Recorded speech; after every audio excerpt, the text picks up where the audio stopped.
Hi guys, welcome to the session. This is Prakash, Math Tutor. Let's solve the question which I have written on the whiteboard.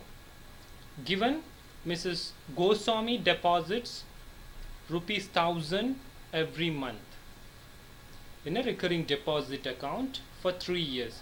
So given the principal amount which is 1000 rupees for every month, and the time is 3 years, and the total number of months n is equal to 12 into 3, which is 36. So n is equals to 36 months, and the rate of interest is given, which is 8%.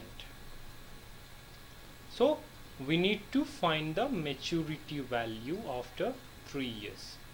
So first find the amount deposited after 3 years. So total amount deposited after 3 years is